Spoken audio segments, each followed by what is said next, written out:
Now, as the final section in our unit on limits, we'll look at the trigonometric functions. Now, they're unusual because they're periodic, and the first thing we'll notice about them is that they are all 6 of them, continuous on their domains.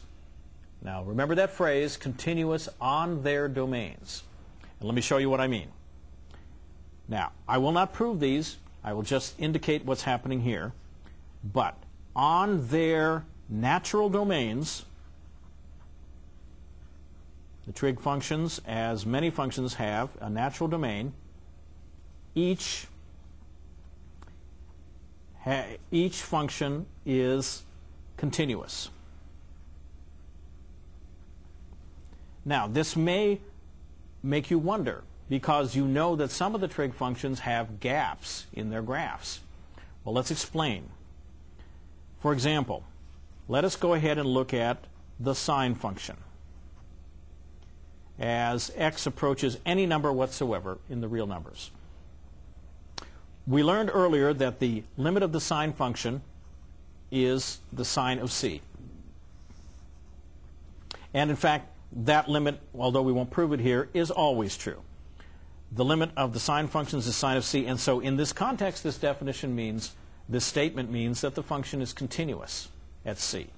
And you know from pictures of the trig functions, the sine function here, that looks something like this, that there are no gaps in this function.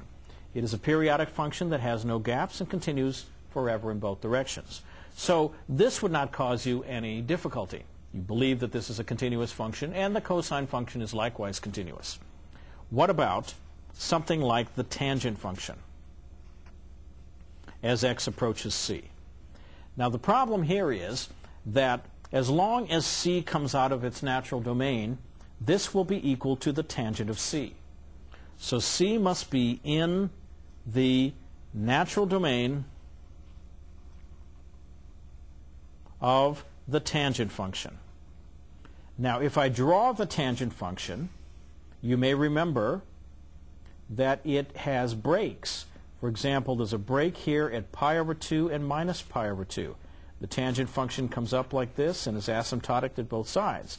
Then it repeats on either side to infinity in both directions. And so this may cause you to say, wait a minute, the tangent function is not continuous. It is not continuous because it breaks at minus pi over 2 and pi over 2 and for infinitely many other places. But remember what we said. The tangent function is continuous on its natural domain. The tangent function is not defined at minus pi over 2, nor is it defined at pi over 2 or any of those other places. And so those points are not part of its domain, which means that the statement is correct. The tangent function, the limit of the tangent of x equals tangent of c, as long as c is one of those points that are in the domain.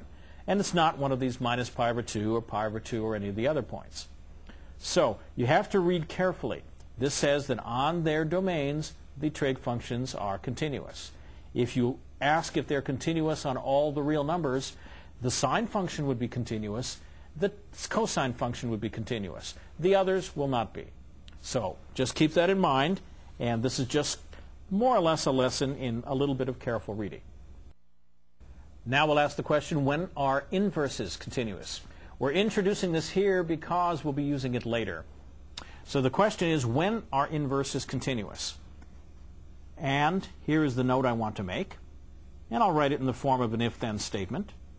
If the inverse of a continuous function exists,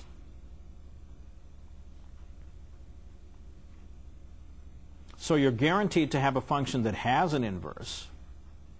If that exists, then it too is continuous.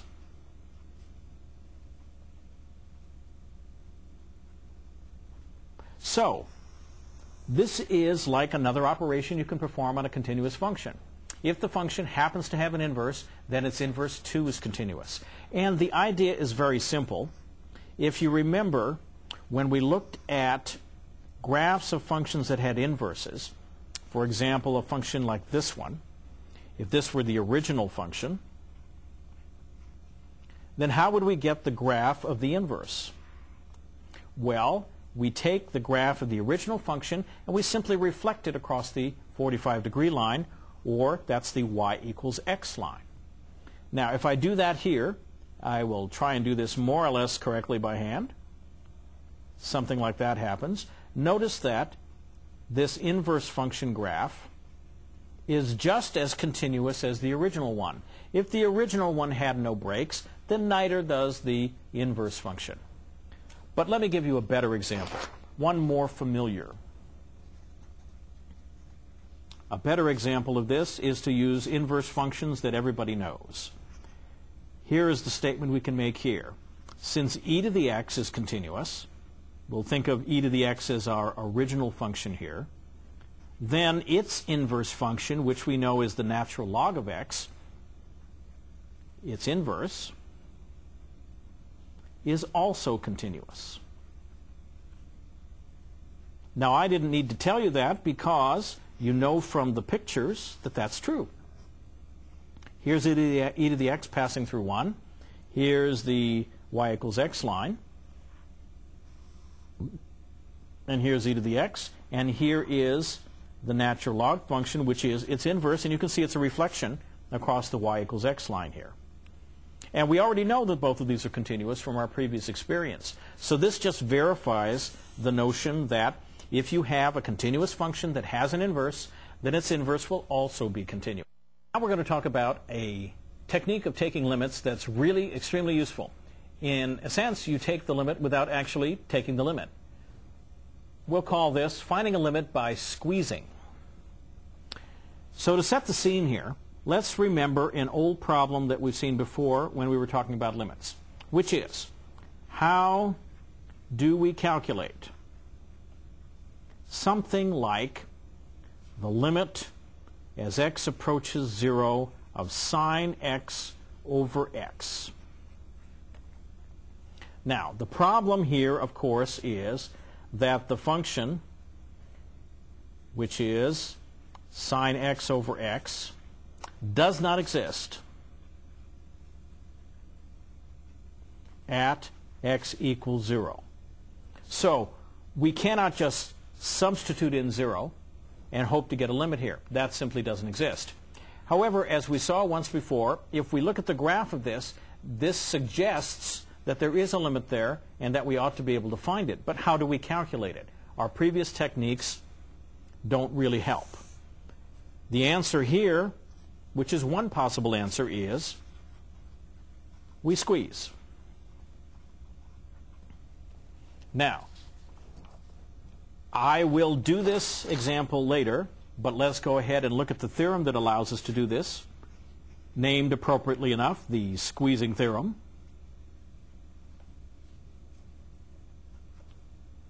And the squeezing theorem goes like this.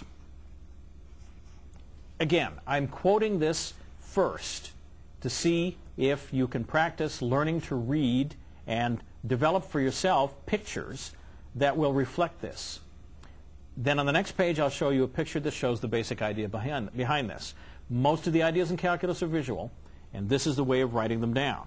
So let us suppose we have some functions that have this property. Suppose g of x is less than or equal to f of x is less than or equal to h of x for all x's not equal to c. We don't really care what happens at c. In some open interval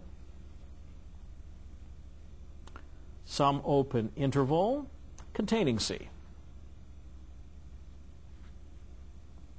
And, now let me stop for a moment here. We have an open interval that has this point c in it, and the functions are arrayed this way. So if I were to think of a picture, I'd say the graph of g of x is always below the graph of f of x, and that in turn is always below the graph of h of x. So even without going any further, I'm beginning to develop a picture of what this is. Now, here is the second hypothesis. I will also assume that if I take the limit of g of x, which is the bottom function, see the bottom function here, as x approaches c, I get some number, which I'll call L.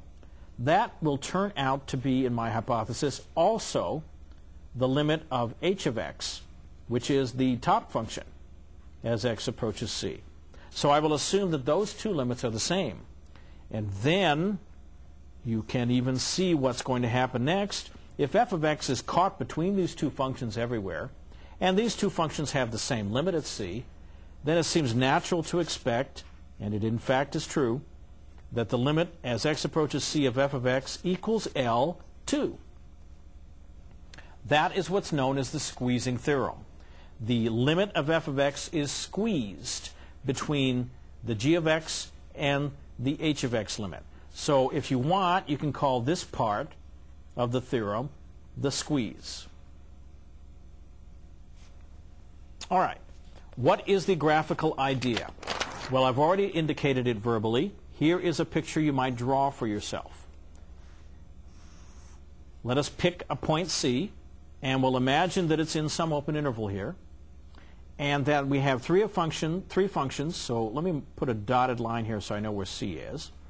When we have three functions, we have a lower function here, g of x.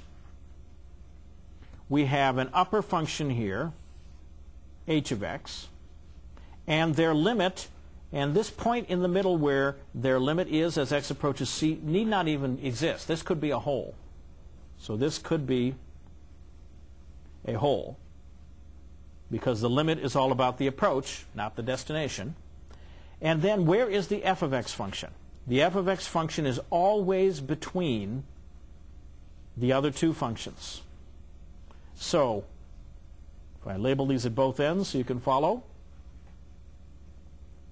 I have f of x caught between h of x and g of x all throughout some open interval in here, say from there to there, and the limits of the outer functions at c are identically the same. And what is that height? That height is the value L. So f, since it is caught between those two, must have the same limit. And that's all that the squeeze theorem says. It is as simple as that. Now we're going to use it for something interesting. Now we'll use our squeezing theorem to find a couple of very familiar limits.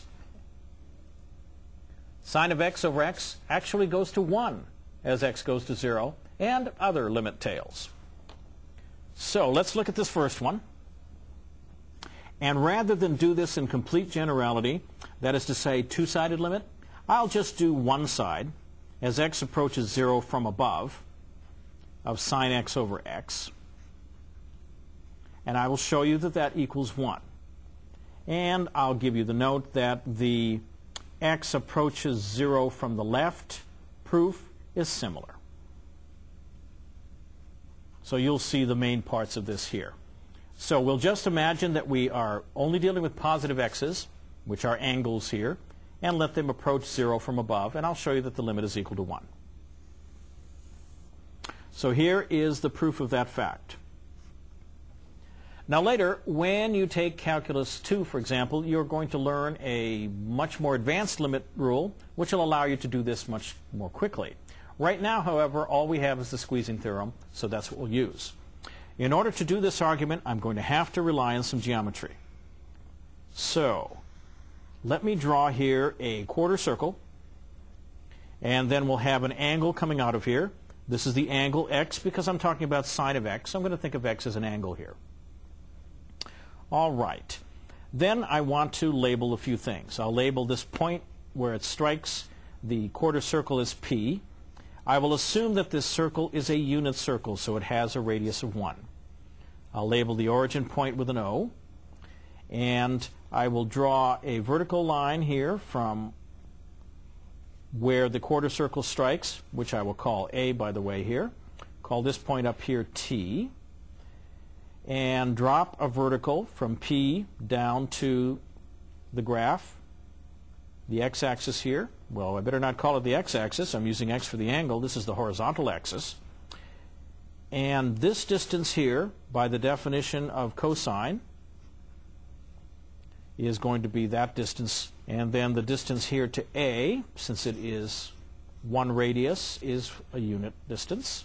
And I will then connect P and A here in a line like so. This vertical distance from the horizontal axis up to P, just as the horizontal was cosine x, this vertical is sine of x. Now in this picture you can see that this triangle OPA is totally contained within OPA, the sector, and that in turn is totally contained in OTA, the larger triangle. And that is the argument I'll be using on the next page. I'll need another fact from this picture, so let me go ahead and draw it over here. Let me pull out of this a couple of triangles here. There's one and there's another. And when I label them, you'll see where they are. There's P, T, this is A, and this is O. This distance here is cosine of x. This longer distance is 1. This distance here is sine of x. And I'm interested in finding some expression for the distance from A to T. Now notice that these two triangles are similar triangles.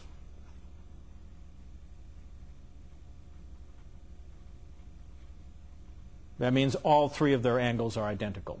And you can see that easily. They have two right angles and they share this one, which makes the third one the same. Since that's the case, then the ratio of sine to cosine is going to be the same as the ratio of this unknown side to 1. So sine of x over cosine of x is equal to the unknown side over 1, which means that the length of the unknown side is sine x over cosine x. Now with all of that set up, I'm now able to come up with an argument that will allow me to find this limit. You may be wondering where this limit's going to come out of this. Here's what's going to happen. As I mentioned a moment ago, we have those three nested areas.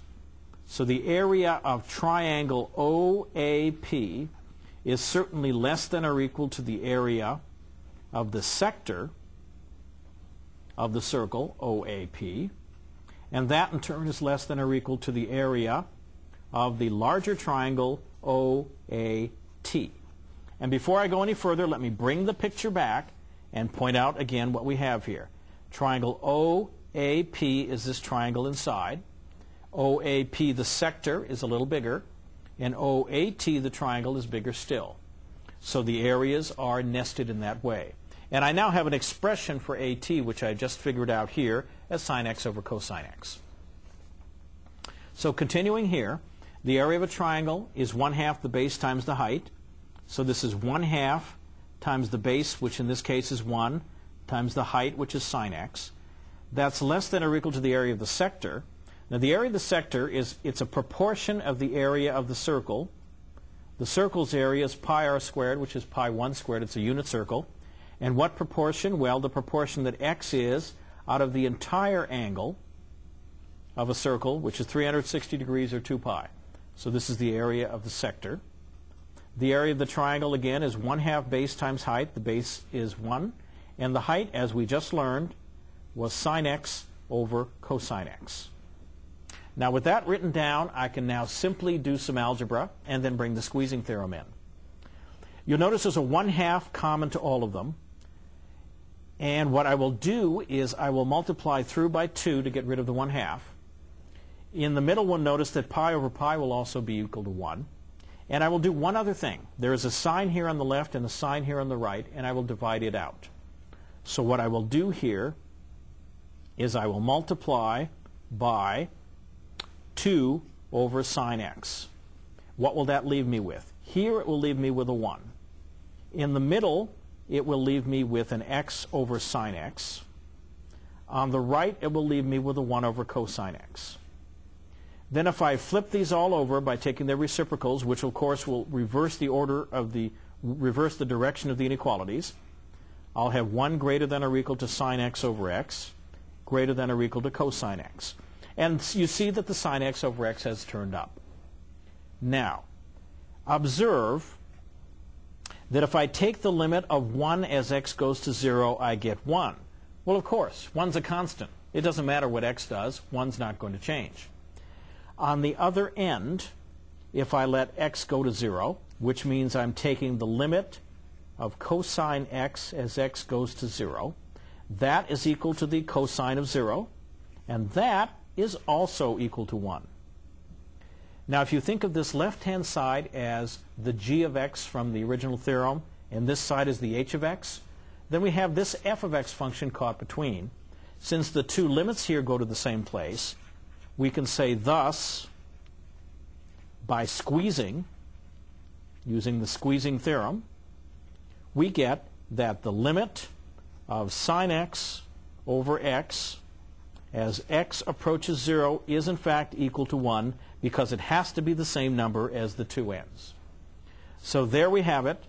Going back to the original page for a moment, you see that using this geometric argument, which took a bit of work, we found out that the limit as x approaches 0 from above, that's because I'm thinking of the angle as moving down this way, from a positive angle down towards 0, the limit is equal to 1. And it came out of this argument starting with geometry and ending up with the squeeze theorem. Now, we would prefer not to have to spend that much work doing limits, and later we'll learn a way to avoid that. But this is such an important limit that it was worth looking at in detail. Now, as a second example here, let us do another well-known limit, and this one will be much easier because of all the work we just did. The limit of 1 minus cosine x over x is in fact equal to 0. Again, this is not an obvious limit because if x goes to 0, you're dividing by 0, and we have difficulties there. In fact, it's even worse than that. Cosine of 0 is 1, so we get 1 minus 1 or 0 on the top also. So we really do have to do some work here. Well, in this case, as I said, we get to use the result we just proved, and that will save us a lot of work. So the limit we're looking for is the limit of 1 minus cosine x over x. In order to get the sign involved, which is what the previous limit uses, I am going to do a little bit of algebra here. Notice that if I multiply the top and bottom by 1 plus cosine x, the top then becomes 1 minus cosine squared x, and the bottom is x times 1 plus cosine x. Well, 1 minus cosine x is a familiar identity. That's equal to sine squared. And so the sine has now found its way into this problem. Sine squared x over x times 1 plus cosine x. And then all I have to do is tease that apart and write the limit as x approaches 0 of sine x over x, which is a limit I just figured out. And then what's left? I have a sine x left because it was sine times sine for sine squared. And on the bottom, 1 plus cosine x. Well, the first part goes to 1 by the previous work. The second part I don't have any data on, but this is a limit I can directly figure out. The sine is going to go to 0. Then I'll have 1 plus, this goes to cosine of 0, which is 1. And 0 over 1 plus 1 times 1 gives me 0, which is exactly what I expected. So by doing that famous limit and then applying it here, I get a second very useful limit that we will see from time to time.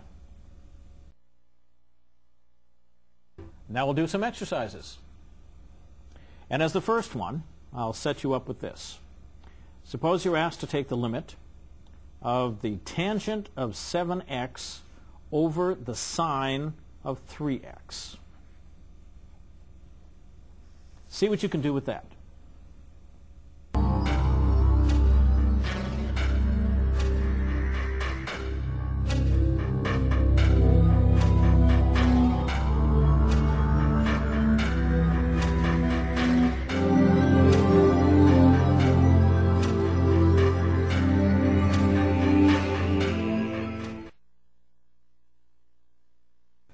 Now let's see how we might think our way through this problem.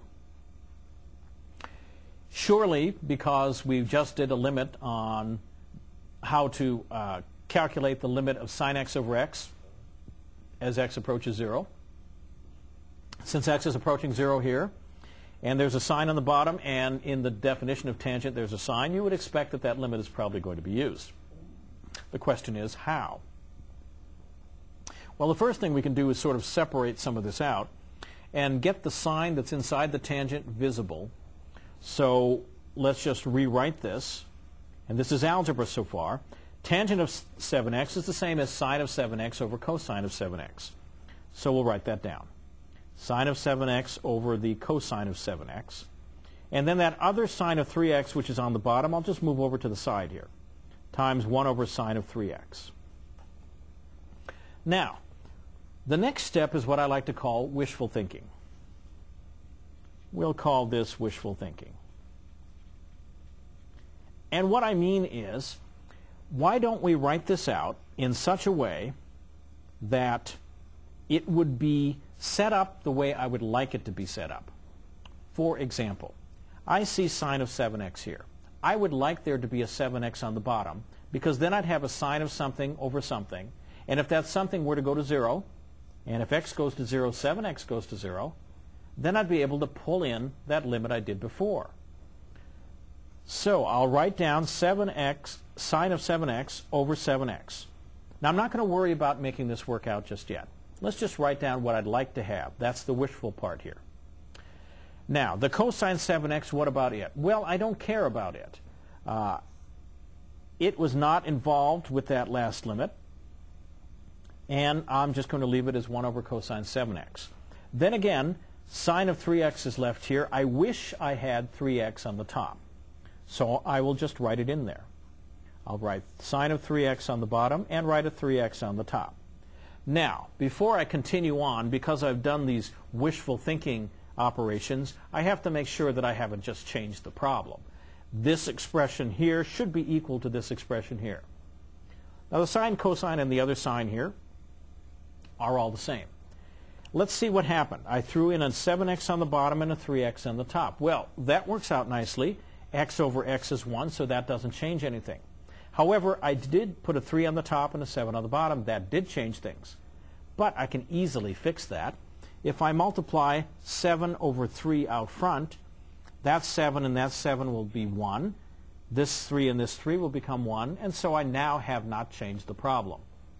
The advantage to this new arrangement, however, is that I can use my previous information. Here, the limit as x goes to 0 of sine of 7x over 7x is going to be 1. So the 7/3 stays here. This becomes 1 because these two go to 0 as x goes to 0. The 1 over cosine 7x, as x goes to 0, this goes to cosine of 0 in the bottom. 1 over cosine of 0 is 1. And then 3x over sine of 3x is just the reciprocal of sine of 3x over 3x. As x goes to 0, the 3x's go to 0. So again, I have 1. Or if you like, you could write it as 1 over 1. So all these 1s multiplied by 7/3 gives me 7/3. And that, in turn, is the answer to this question of what this limit is. Now, don't convince yourself that you found a fast way by saying if I have tangent over sine like this, I can take 7 over 3 and just pull it out front and call that the limit. Unless you prove that is true for all cases, then you don't know it's true for all cases. It happens to work here. But what you want to realize from this process of wishful thinking is, if you can get the famous limit in here, then you can have things go to 1. And let me rewrite that famous limit in a more generic form right over here, just so we're clear. The limit really is the limit of sine of box over box as box goes to 0 equals 1. I've replaced the x's here in the original statement by boxes to emphasize that whatever is in any one of these boxes and is in all three of them, if it fits this pattern, the limit will always be 1. That's why this worked if these were 7x, 7x. And although this was x going to 0, it's the same thing as 7x goes to 0. And it also worked for 3x and 3x. So if you remember this, you'll be able to use this limit in other circumstances. So let's try another one.